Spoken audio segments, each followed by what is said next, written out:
this offense is playing with house money, right? They have done, everything and more that you can ask for at the top of the lineup, that it's okay if there is some come down to earth moment. I think the biggest thing that I am monitoring is how are they adjusting? Can you make the changes so you can start out hotter next year?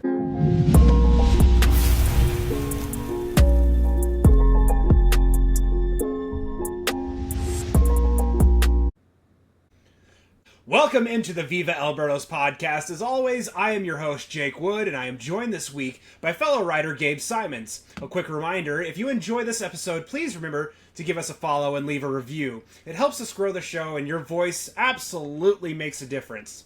This week, we are joined by Pitcher List writer and co-host of the Approach Angle podcast, Nate Schwartz.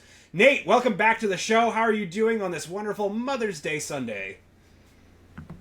I'm doing great outside of the result we just watched the Cardinals have, but I'm doing good, and thanks for having me. I think it's all about silver linings, right? Jordan Walker hit another mammoth home run. It's not, the bottom isn't falling out of it. We saw Kyle Leahy go 5 shutty, up until O'Brien in the 9th, which he's been awesome this season so far, and I'll ask you about him a little bit later. Stanek didn't scare the hell out of me today. JoJo was solid, and then, I think that O'Brien, over what he's done in the last calendar year, has earned a mulligan or two with his performance. And so it sucks, but, at the end of the day, move on to Sacramento and keep moving forward is kind of how I looked at it today. Yeah, for sure. It's been an exciting kind of run, and a guy with a 2-something ERA coming in today. We'll give him one, and he's been locked down enough regardless. 100%. So Nate, my first question for you tonight centers on the Cardinals' starting pitching. It was very shaky to start the season, but I shared some numbers on X earlier today, and they probably improved even further after the aforementioned 5 shutout innings from Kyle Leahy. But what are you seeing from this rotation right now that's allowing the Cardinals to sustain their early season surprise campaign?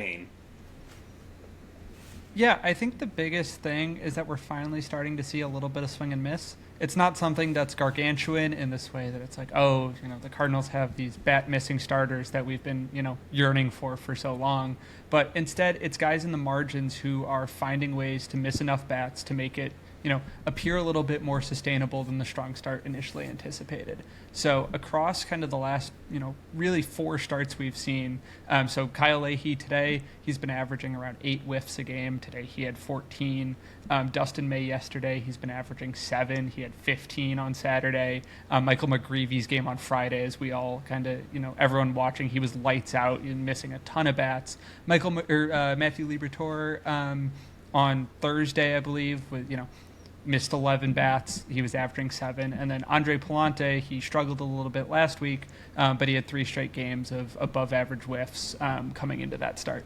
So we saw early in the year that they were not missing bats at a really, really, historically low level, and that really wasn't going to sustain. And we've seen that this group of Cardinal starters is, a bunch of tinkerers and like to change things up, and we're finally seeing that kind of come to fruition. But the thing I'll share my screen and show here is for Kyle Leahy, we saw his best start of the season so far, I think, from him. 5 shutout innings, he had 14 whiffs, and I wanted to share the pitcher list pitch card that we have from today's start. So there's a lot of information here. I think the biggest thing for me that really called out was that the curveball was phenomenally located to right-handed hitters, and his changeup got a lot of misses against left-handed hitters. So if you see on the 2 heat maps here, or the pitch plots, you can see that the curveball against righties, he was getting it kind of perfectly down and away. Great locations. He was able to put hitters away with it. And then the changeup, he buried the left-handed hitters. He got a ton of swing and misses on it. So even though it was really in the dirt, it was really great. So I think the biggest thing for me is that we're slowly seeing him kind of adapt as a starting pitcher. He's got this pretty wide mix. He threw all of his pitches at least 7 times, and it's really about finding the zone. How can he find success, and then how can he put away hitters? And we've seen that slowly over the last couple starts, he's finding ways to kind of execute in the margins. And even though he's looked, hit or miss at times, I think we're really starting to see him kind of turn a corner. Is the F location against left-handed batters, is that typical of him this season, or is that just does he usually have trouble locating his pitches against lefties more than righties? Yeah, he's been pretty good against righties across the board, and he has struggled against lefties. The F is probably, you see a lot of pitches that are well out of the zone, and that's just kind of the nature of the game. Of the pitch locations are graded on their run value for the pitch, so a really bad miss on a pitch that is not necessarily going to induce a chase is going to get a really poor grade, and it's kind of a double-edged sword, because you could throw a lot of things in the zone, and if you have really poor stuff, looking at like a Miles Michaelis last year, he'll have really great location grades, and you see that in his starts with the Nationals, but it's not, that doesn't necessarily indicate success. But his walk rate's pretty high against lefties, and he's had kind of more success against right-handed hitters. So I think, seeing him find ways to still miss bats, I think is just really encouraging. Nate, I think you have to add $1 to the swear jar for invoking the name Miles Michaelis on this podcast. The other thing that will force you to have to pay is mentioning the word runway, so just, tread lightly. Anyway, getting back to Riley O'Brien, he's been pretty much unhittable, like I had talked about, excluding his last 2 outings, and you could even talk about the Dodgers series. That was more, he got BABIP to death, essentially. It wasn't necessarily that guys were really driving the ball off of him. But what is it about O'Brien's performance that Cardinals fans and the rest of the league really can, nod their heads in unison and say, yeah, this is real, what we're seeing from Riley O'Brien this year? I mean, the biggest thing is that he is throwing more first pitch strikes than we've seen from him. So 80% of his pitches this year have been first pitch strikes, which is near 90th percentile among relievers this year. So, he is, relievers have that kind of expectation that they're not going to be, have the best command of their stuff, especially their primary stuff. So he's getting ahead. He's throwing a great sinker that he's just pounding the zone. And he's like, I have this great pitch. I am throwing it, inside to righties. Like, good luck hitting 99 in on the hands that's moving into you. And they aren't, and he's pounding the zone. And if guys are kind of ready for it, he's going to say, oh, good luck. I'm going to throw a sweeper. You're going to just chase that out of the zone. And the sweeper hasn't been, necessarily phenomenal. It's the sinker that has really, kind of taken the cake of why he's been so dominant this year. And in the at-bat against Castellanos today, when he gave up the game-tying homer, you can kind of see that that's who he's been, even though that was at his worst. He just couldn't get Castellanos to swing and miss at the sweeper. He couldn't put him away, and eventually grooved a sinker down the middle. But you can really see that he's kind of taken this turn. He has a lot more confidence, I think, and the velocity is as good as it's ever been from him. It's up about half a mile an hour from him, from 2025, and that's about a tick and a half up from 2024. So I think he's really kind of embraced this pitch, and he's getting a ton of ground balls. And with that infield defense, it's like, what's the worst you can do against it? So on when McGreevy struck out 9 on Friday, you mentioned that he was doing something crazy with a couple of his pitches, and I'm wondering, is there any way he could get close to doing that again for the rest of the year? Because if he's a swing and miss starter, all of a sudden we're talking ace territory, which I'm sure that was unsustainable. But it'd be nice if he was a surprise ace for sure. Yeah, so I don't think he's gonna necessarily ace potential. However, the Cardinals pitching staff on a whole has been so reluctant to any swing and miss that, returning to the mean, being able to just, when your stuff is on, being able to, have 9 strikeouts is just something that they desperately, desperately need. And the thing that McGreevy did with his changeup was that, I don't know if it was a change in seam orientation. I don't have a baseball on me. I was not well prepared. But he clearly has done something to his arm side moving pitches. So his sinker and his changeup, both that are moving. So I'm left-handed. So as a right-handed guy, the pitches that are moving in on a right-handed hitter, away from a left-handed hitter. And we can see that he added a really significant amount, about 3 or 4 inches of run on both pitches, going back to his start against the Dodgers last week. And the stuff grade, so your stuff plus, your models that grade the pitches based on their characteristics, such as velocity, movement, release point, stuff like that, haven't fell in love with it. And, across the board, his arsenal is kind of very underwhelming in that regard. But he was giving these, throwing these pitches that guys weren't prepared for.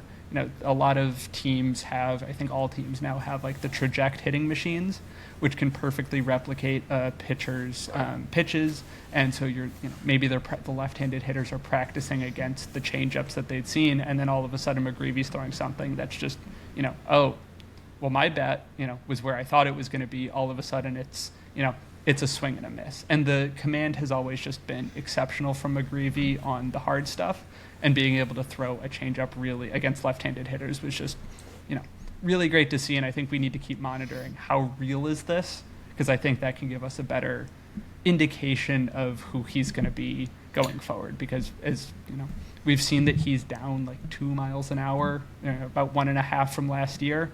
And for a guy throwing 93 last year, you're like, well, this shouldn't work. And it has, and it's great.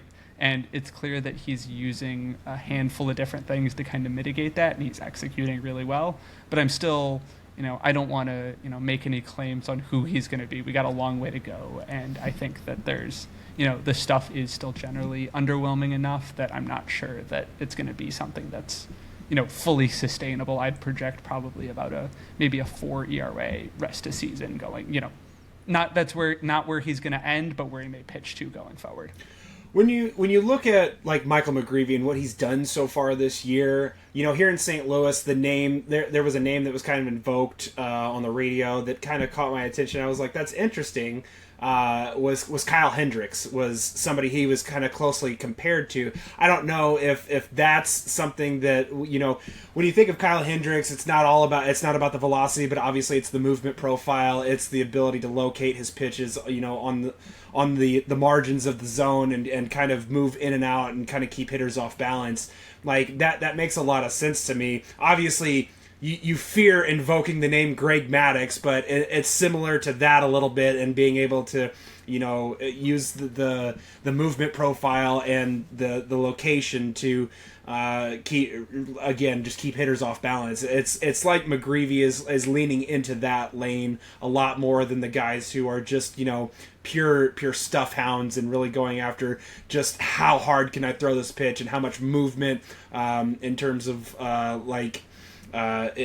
extreme break can I generate.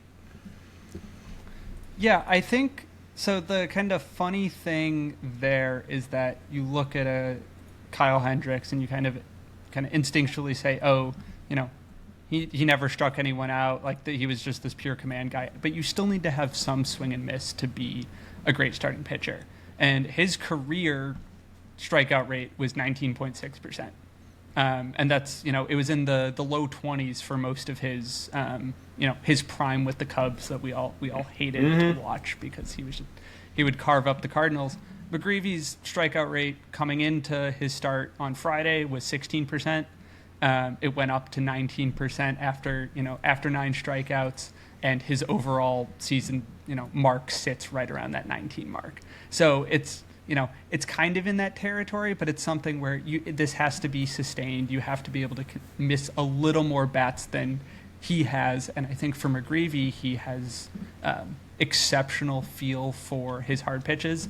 His sinker is one of the best pitches at generating weak contact, and the command he has of it is just kind of impeccable. And he's done a really good job this year of, I think, switching up what a lot of people thought. Last year, he was almost exclusively up and into right-handed hitters, and he's kind of switched it up this year and gone to say, I'm going to throw some backdoor pitches early in the count, catch some guys off balance, and he's gotten ahead a lot more because of that.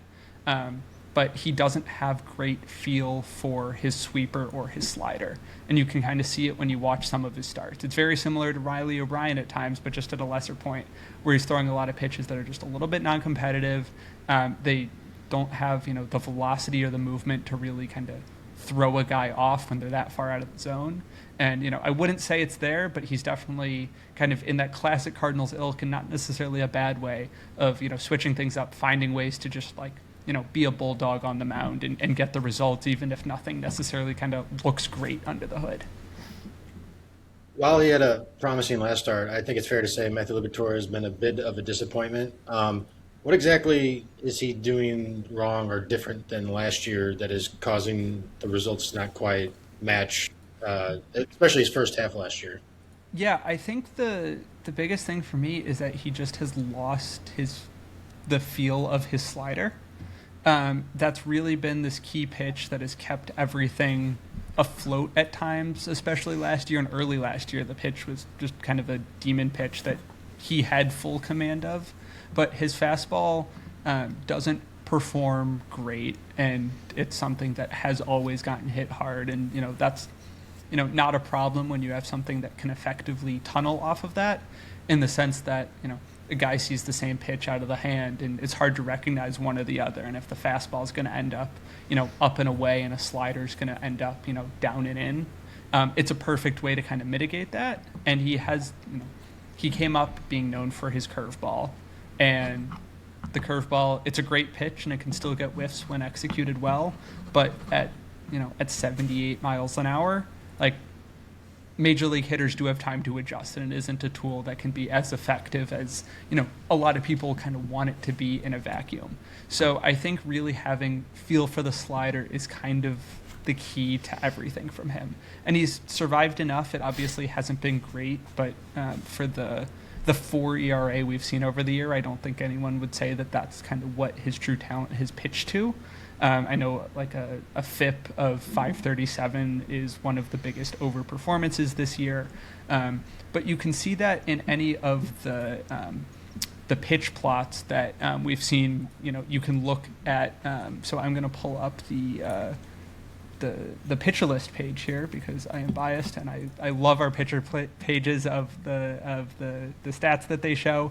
But so for 2026, I will first filter to right-handed hitters, and you can see here that there's just a lot of, you can see some that are in this great, a good location, but there's a lot that are just completely spiked, a lot just kind of all over the place. And if we go, one of the best things I like to look at for, a pitch that is a whiff pitch is I'll go into the plate discipline stats. And what it'll show me here is, how often are hitters swinging at the pitch? What is their whiff rate? What is their chase rate? How often are they making contact? Stuff like that. And the big thing here for me is that, filtering to all years, that's a 10% drop in swing rate. And while it hasn't necessarily lost the whiff ability, players are not chasing it as much, and that's leading to a drop in swing rate, and you're seeing just overall fewer whiffs and fewer kind of, controlled moments. Those are often turning into balls more than anything. Against left-handed hitters, which, believe it or not, Liberatore has been worse against left-handed hitters than right-handed hitters. He is throwing it more in the zone, and if you look at where that is in the zone, there's a lot that are just middle, or middle up. So the other way I like to use these player pages will be looking at the locations. Just to give you a quick glimpse, even just kind of out, it's hard to count necessarily the dots on a heat map. So if I go to all years, you can see that the high lock percent, which is high location percentage, has spiked. That's 71st percentile for an average starter, which, higher, doesn't necessarily mean good in this sense, but he's throwing a high slider a lot of the time. And then also the lock is pitches exclusively located middle. That's almost doubled. So he's throwing a lot of meatball pitches that, even though it's a lefty on lefty matchup and it's a good slider, you need good location to get it with. It's very hard to get swings and misses with, an above average pitch, in poor locations like that. So all in all, I think the slider is really kind of the key to everything. I think the changeup and splitter that we've seen have been, nice additions, but those aren't the things that like transform his arsenal. He needs to have the slider working in order for everything else to come together. And we just, I think that can snap into place this year. It's not like this is who he is going to be forever. I think it's going to be a thing with feel, and we might see that adjustment, but it isn't there yet. Going back to a different starter in the rotation, let's talk about Dustin May, right? He's been really reliable. After the first two starts of the season, it was really ugly. But I believe he's had a quality start in 6 of his last 7 starts, if I'm not mistaken on that. Same kind of question. What's he doing right now to give him success, and what's more I guess I want to ask this question. What looking down the road, what's more valuable to the Cardinals in this sort of build? Like, is it his performance on the field and what he's contributing to the team? Or do you kind of think that his roster spot for a younger starter and the assets they might be able to bring back as one of the top rental starters available this year is more valuable to the Cardinals as things might stand right now?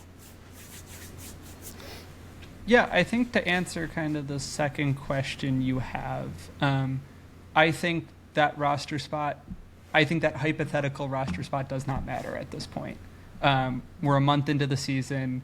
2 starts can, completely alter still, in a stat line entirely, and 2 great starts can make everything look, so much better. And, for a guy who we've seen has been as up and down as he has, I don't think it's, obviously we're going to speculate. That's kind of what we do, but I don't think we're in a position to say, oh, he should absolutely be shipped off,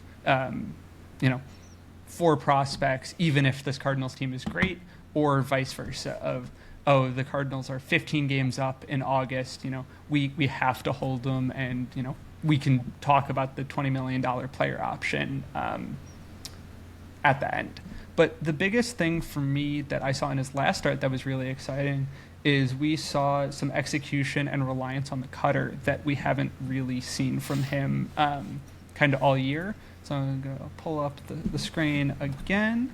And so now I'm going to pull up the pitcher card for Dustin May from his last start. And so the big thing here is the usage on the cutter against left-handed hitters.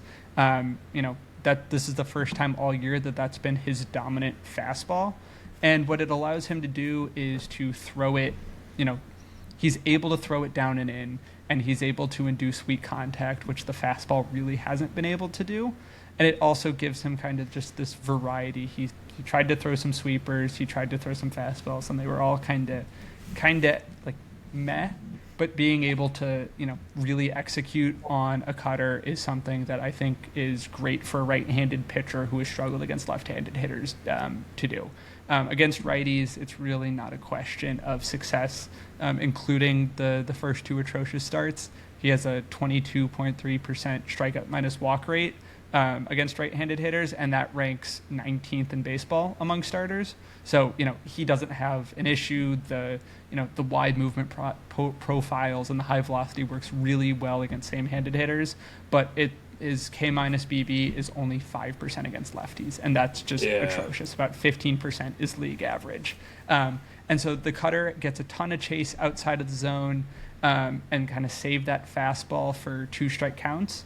And I think that, his start, the Padres aren't necessarily great offensively, but his start the other day really was kind of that insight of, oh, this is in the tank, and, is he tinkering in the right way, that it's all, his success works for everyone. It's not like he is under contract for this long time and he's just, I'm going to keep doing the same things and hope it works. Like, his success works best for, everyone in this situation, even on a flyer contract. And I think the change we saw is definitely something to monitor, but definitely might be the thing that kind of helps them turn the corner to be a reliable mid-rotation arm.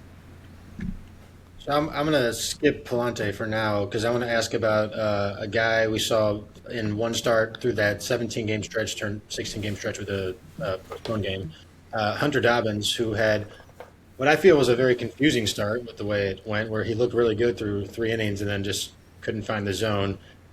Maybe ignoring that start specifically, but what can Cardinals fans expect from Hunter Dobbins when we see him the next time? I think we can expect, he's a young pitcher. He had a handful of starts with the Red Sox last year, and he's still coming off injury, so it's not, it's something that there's a lot of unknowns, I think, still. But the thing I'm looking for is really how does he effectively deal with left-handed hitters. I think of Hunter Dobbins as kind of a baby Sonny Gray. He's got a lot of pitches that move to his arm side.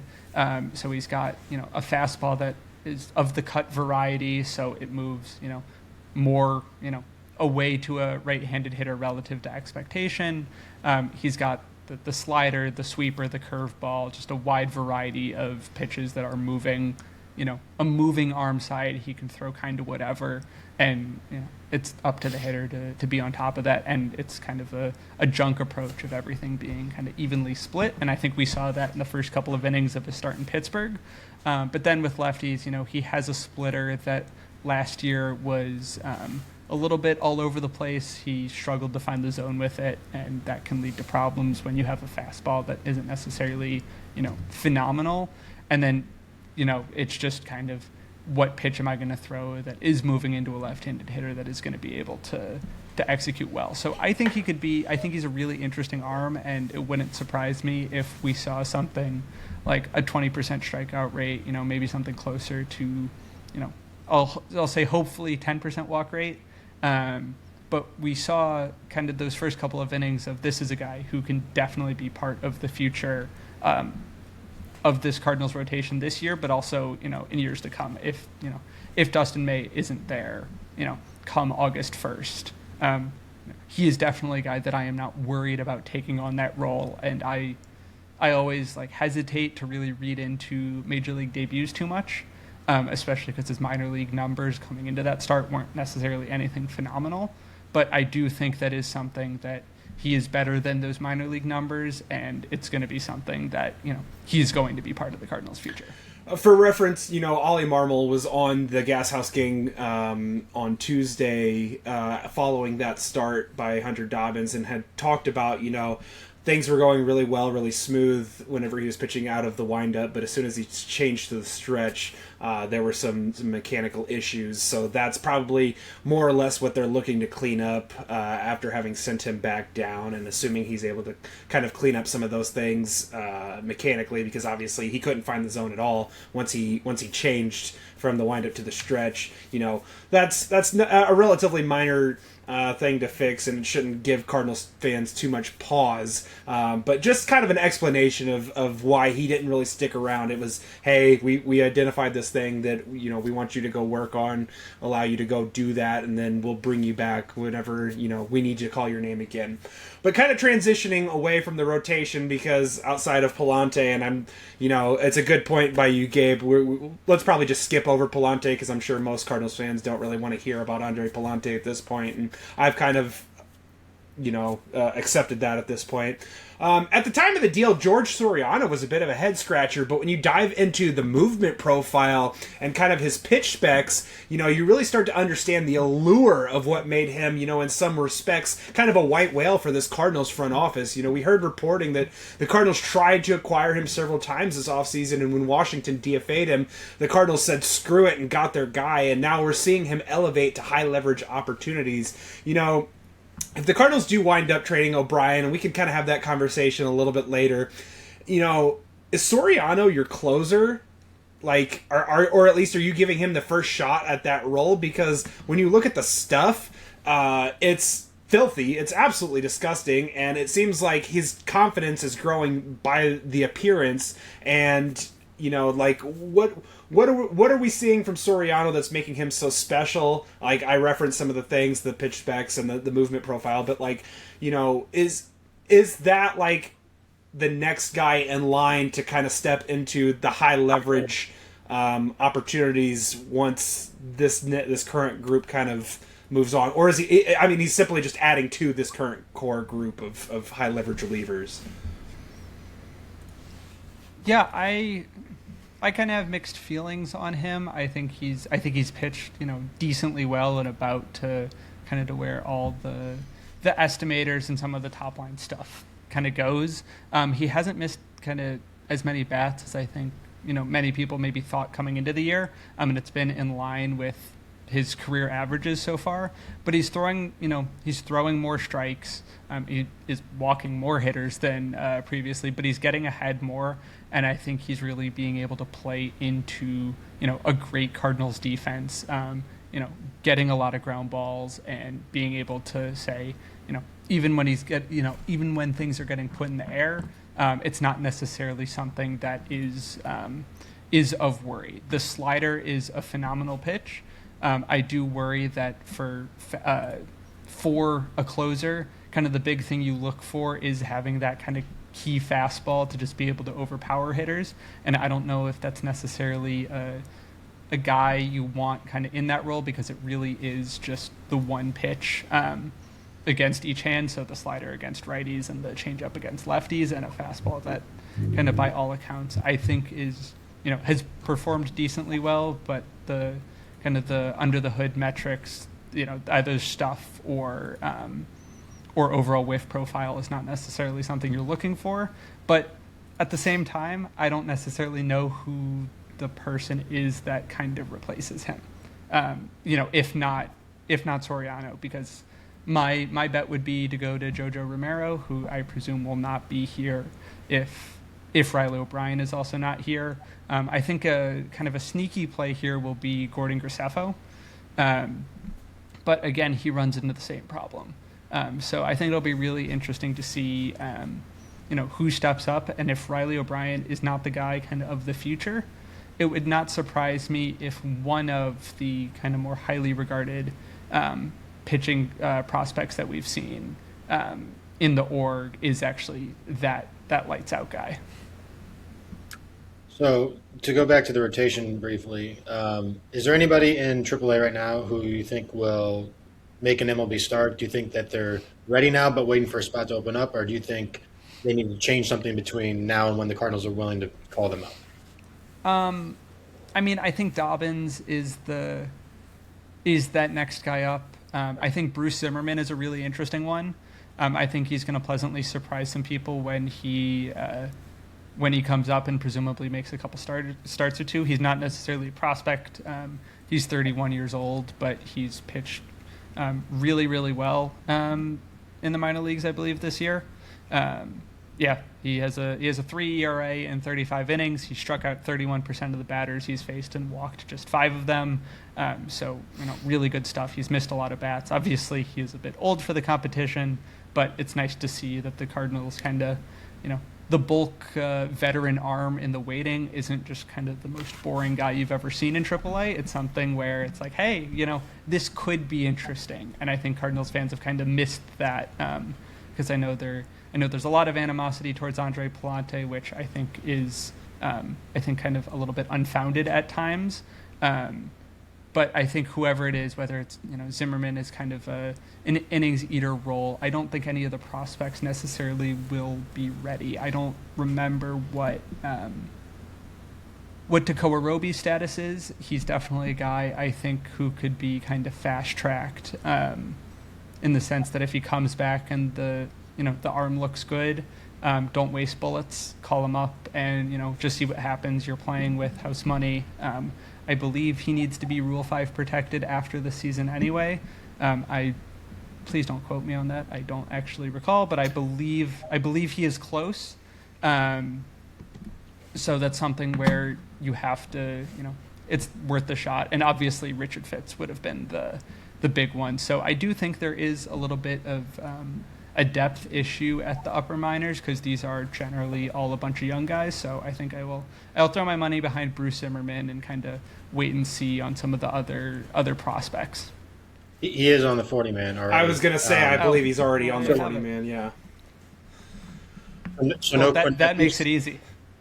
No Quinn Matthews, you don't think? I think we'll see him. I think not until later in the year.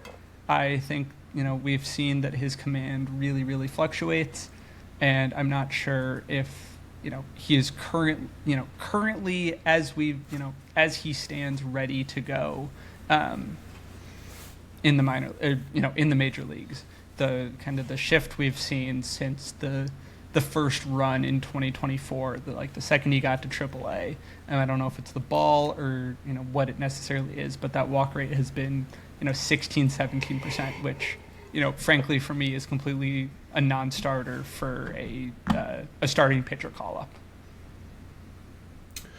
And we've talked so much about the pitching staff. Let's give some fairness to the offense. I asked this question to you before we started, and let's kind of jump to this.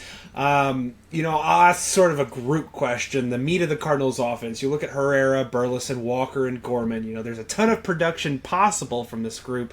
But the slug has been steadily kind of trending down from these guys lately. If the Cardinals regress to the bottom of the league slugging, like we thought they kind of would be at the beginning of the season, what would that mean about the legitimacy of this group sustaining through maybe a full 162 game season? I mean, I think it's, you know, generally unreasonable to expect this early season performance lasting throughout the whole year. I think you've seen, Jordan Walker has been great, and I am loving every second of it. I don't think he is necessarily going to continue to be, a 160, 170 WRC plus bat the rest of the way. That's not to say I don't think he could, even a 130 or a 140 would just be absolutely phenomenal and arguably outlook changing through and through. But, it's quite the step from what we've seen previously to be able to sustain that. And there's been a decent amount of pop in Weatherholt's bat that has been great. But we knew this group was not going to hit a ton of home runs. They are going to be a group that, it's a lot of base to base. It's a lot of, timely hitting. Your 3-hitter, Alec Burleson, he might hit 20, 25 homers, but, his key carrying skill is his contact ability, and that's the same for Herrera. And that's, to me, not really a problem. I kind of said this pre-show, but it feels like this offense is playing with house money, right? They have done, everything and more that you can ask for at the top of the lineup that, it's okay if there is some come down to earth moment. I think the biggest thing that I am monitoring is how are they adjusting, because it is not going to necessarily go like this the rest of the year. And can you make the changes so you can start out hotter next year, or it's, I had a month, a cold, month or two long stretch, what am I doing to adjust to that? But I think overall kind of the top 4 has been great, but I think everything kind of lies in the bottom of the lineup. The 7, 8, 9 hitters for the Cardinals this year have ranked 22nd in baseball of the rest of the league's 7, 8, 9 hitters. And I think that really kind of shows that if you aren't getting run creation from the top of the lineup, you aren't getting it really anywhere else. And that kind of says, is that reinforcements on the way? Is that changes in playing time for other guys? And that's really where you could see, even if the top guys come down to earth, you need to see the bottom of the lineup really start to pull their weight. So whether that's Nootbaar coming back, maybe less playing time for Victor Scott, or even someone like Josh Baez, right? He's a guy who could provide thump, pushes someone else down in the order to help, boost the overall quality. And I know he's only hitting like 230 or something this year in AAA, but he's the type of guy who does have that, could be transformational impact on the lineup construction as a whole. Somewhat judging by your omission of Nolan Gorman, I think I might know your answer here. But he was a little bit snake bit today. He got 2 hard hit lineouts. Are you a believer in Nolan Gorman, the hitter, and are you a believer in Nolan Gorman, the fielder? I kind of am the fielder. It's been a pleasant surprise to see a guy become a productive fielder like he has at third base. And I think that's kind of that's really important. That's helping carry the pitching staff, and that's also keeping him in the lineup while he struggled and allowed him to, be a better player, or, try and figure that out while he's struggling. And you can deal with it because he's providing kind of plus defense. But I'm not a big fan of the bat. I think we have seen 3 years in a row who he is, or really kind of closer to 2, that, he's going to strike out too much, and he has, a really big hole at the top of the zone in his swing that, it really creates this easy place for him to be able to struggle. And I think that can be kind of a full detriment in the sense of that is debilitating to the profile overall. And the other thing is that the quality of contact isn't necessarily what it used to be. In 22 to 24, his barrel rate was like 14 to 16%, which is well above league average. Last year and this year, it's been both 9%. So, you see it with a Jordan Walker, or, you look around the league, and Nick Kurtz, James Wood, these guys with kind of prestigious power, they're going to strike out 30% of the time, but they're making up for that, and they get their pitches to hit, and they are hitting it for power. And for Gorman, we've kind of seen that time and again, that that's not really happening, and all of the underlying stuff has been pretty stagnant to the point where I'm like, it would not surprise me if we are running towards the, I will say it, and get put in the swear jar here again. He is running out of Ah! in that sense. $2 for Nate. All right. I want to ask you about Mason Wynn, because obviously we heard at winter warm-up that his approach was going to shift and change. He's not trying to just lift and separate. He's trying to drive the ball to all fields, but I feel like you're like kind of like Nolan Gorman and his change in hitting approach. You're losing a little bit of that profile, and obviously he was, for lack of a better option, the Cardinals felt they had to start the season, was your cleanup hitter, and obviously what he was trying to do didn't profile in that spot. Moved him back to 6, and he's fitting in a lot better there, but you're still not getting the occasional power that like Mason was providing over the last 12 to 16 months or so of his career. And so like what are you seeing from Mason and in his swing and approach? And is there where's the optimism for Cardinals fans when it comes to like his offensive profile going forward? I mean, I think the offensive profile, like the excitement really comes from what it can potentially be, really close to really just 2024. And even this year, he's been about league average, and, there's only been one homer so far, but that's all you really, kind of need him to be when he's providing that great defense. But the thing that I've noticed with him is that he's said these things about not wanting to be, this power bat and hit to all fields, and that really hasn't, by all accounts, it's really all been the same. He's hitting 258. He's a career 252 hitter, including that horrendous stretch in 2023. He's striking out more than his previous years, and he's making less contact in the zone by about 5% than the last couple of years, which is really kind of the red flag for me on this, what he's said and what's been out on the field. And that's where I really... I worry because we've seen him, play around with his approach at times, and I'm not sure like what necessarily the input versus the output is, because I really liked his start to the beginning of last year, where even though he struggled, he was saying, I was like, I'm going to try and hit for power, and it started to work, and then he seemingly immediately abandoned it, and it's like, I'm going to be this kind of, junk hitter who's just going to put the ball in play and let the right things happen. And, he doesn't have the most pop in the world, but it's better than you think. And I think that, we've seen that the contact quality across the board has been, really disappointing outside of that one like week-long stretch. And I do worry that he isn't anything more this year than a 250, 255, 10 homer, maybe 10 stolen base guy.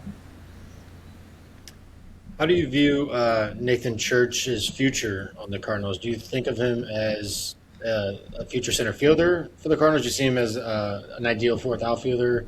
Or do you think what he's doing is just a mirage, I guess, and that he'll not be a major leaguer? That's the extreme, but how do you view Nathan Church?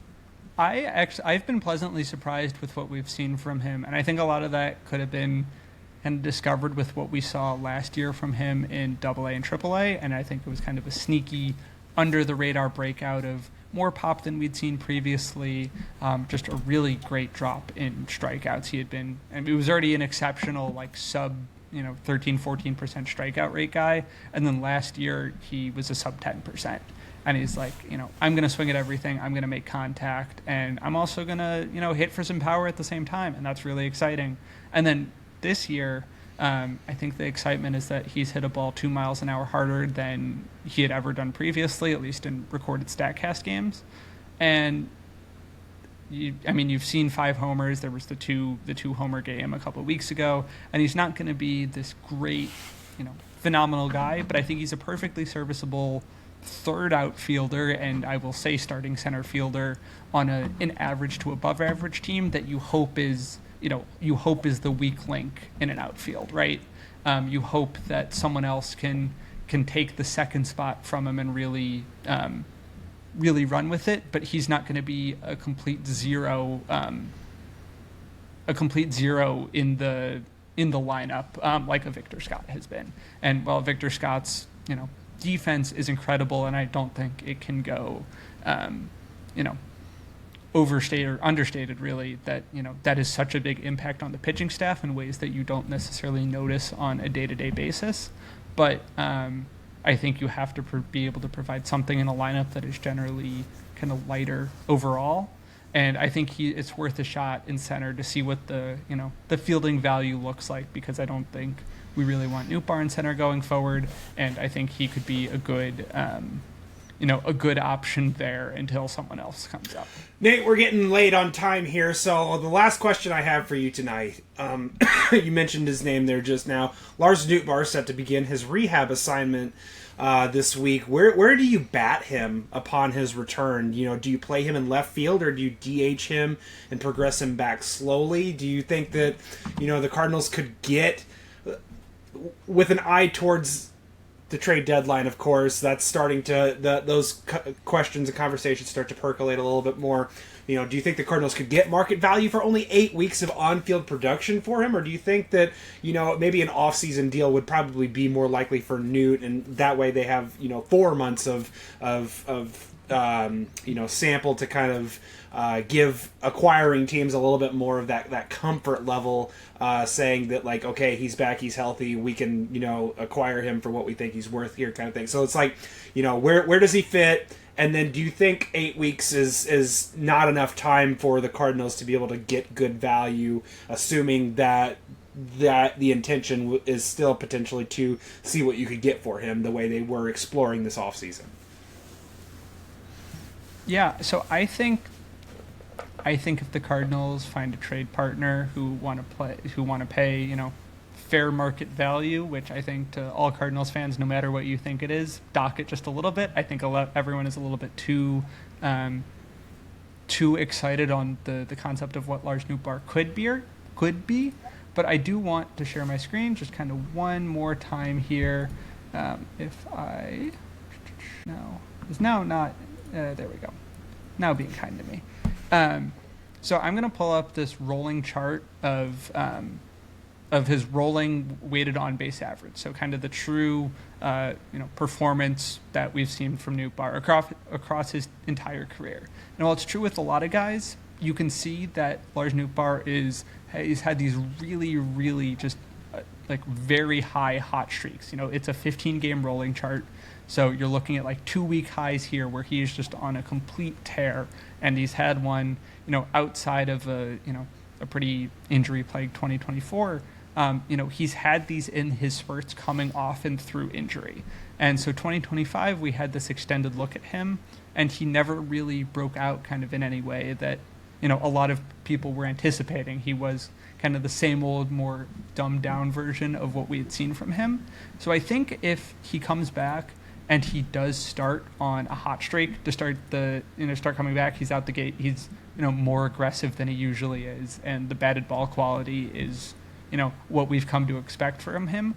I think you find someone who is really, really excited to get that potential of a player.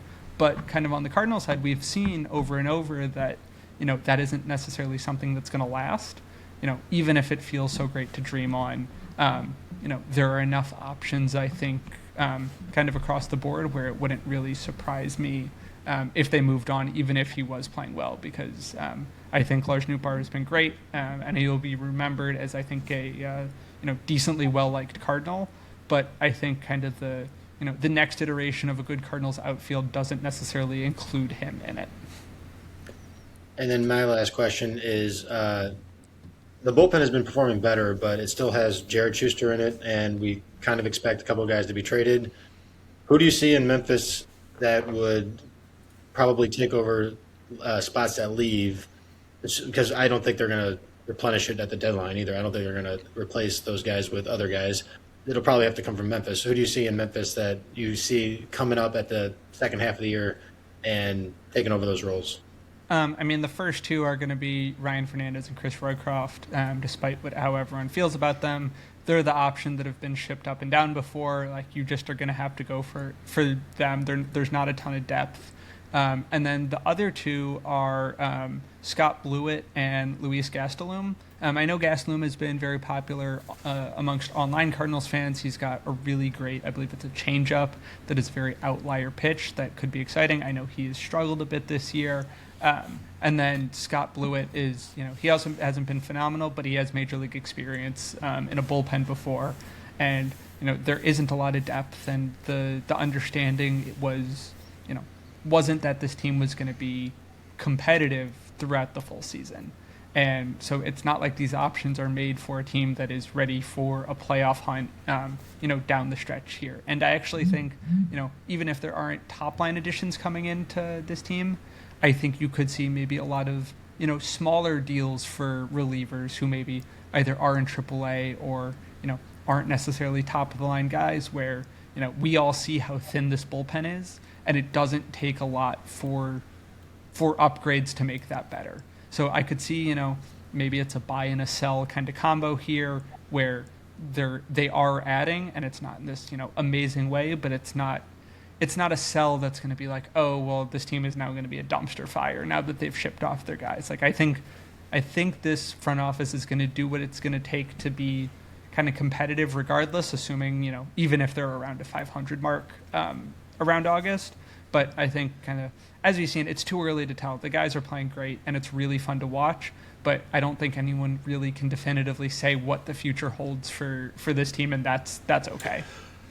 Like a Joe Choriano move, right? Exactly. Yeah, he's a perfect example of other guys, waiver claims, stuff that just fills up the depth in ways that, you at the top line are just like, oh, this transforms the bullpen. It doesn't, sample sizes are small on a reliever, and most reliever stats don't even stabilize in a single season.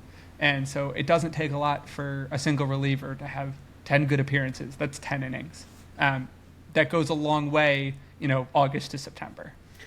Yeah, I lied. I got one more quick follow-up. Gabe asked about, the relievers, and you referenced a couple. Where do you see Max Radjic falling in this? Because lately I've been, choo-choo on the Max Radjic train, and I think that he's kind of going, under the radar to a lot of Cardinals fans and evaluators. Like, I see a lot of, upside in terms of what he could be as a multi-inning option out of the pen. So, for Max Radjic, who I don't know if long-term he's ever going to be a starter at the major league level, but I think what we're seeing from him, at least out of the bullpen at Memphis right now, could be an interesting, under the radar guy to slide into the bullpen. Yeah, I can't say I'm fully familiar with his arsenal, but I do know that he's definitely a guy who could be a certainly interesting option late. And I do like with some of the guys who are, potentially, not starter outcomes, but potentially, reliever worthy regardless, just put them in the position and see what happens. I think Mason Burns is a great example of this too. He's in Double-A. A lot of the relievers, guys pop up across the league that you see that it's not like this straightforward thing, and I think Radjic is a great call. Put the guy in the position to succeed and see what happens, because the worst case outcome isn't the end of the world. It's something you can stomach as an org, as a fan, in terms of team performance. Every team has relievers you forget played last year. So it's not the end of the world, and I think that's a great job. And at only 24 years old, there's still obviously a lot of rope that could be given to a player like that, whereas I know that what Zimmerman is doing at the AAA level is really exciting, but obviously already 31 years old, there's not a lot of rope left in that string. And so maybe how do you weigh as you look forward down the road, what would be more long-term invested type of a decision? So, but Nate, I wanted to give you a quick moment to plug everything that you kind of have your hands in right now, so fans know where to find all of your excellent work. Yeah, for sure. You can find me at Pitcher List. I write a weekly article breaking down something going on in baseball, not necessarily Cardinals focused. You can also find me on the Approach Angle podcast. I co-host that with Kyle Bland, Pitcher List's director of baseball analytics. A much smarter mind than I am, but the goal of it is really to explain baseball stats and make a lot of the numbers that I was talking about today a lot more digestible, because we all, I think, know that there's maybe a little too much out there, and we try to just explain some of that one piece at a time. And then you can also find me on the Fantasy Baseball subreddit. I do a weekly AMA. Where, if you have any fantasy questions, I dip my hands into some fantasy content, and I'm a consistent contributor, for better or worse, to Cardinals Twitter. So you can find me there. Well, I think that applies to all of us, to be truthful with you, Nate. Gabe, man, it was fun as always. We'll talk to you again next week. For Gabe Simons, I am your host, as always, Jake Wood. If you enjoyed this episode, remember to subscribe to whatever your favorite streaming platform is, and give us a rate and review it. It helps us, make, and it makes a difference for us, truthfully. This is the Viva Alberto's podcast, and we will talk to you all next week when we are joined by Brandon Kiley of 101 ESPN. Have a great week, St. Louis, and go Cards.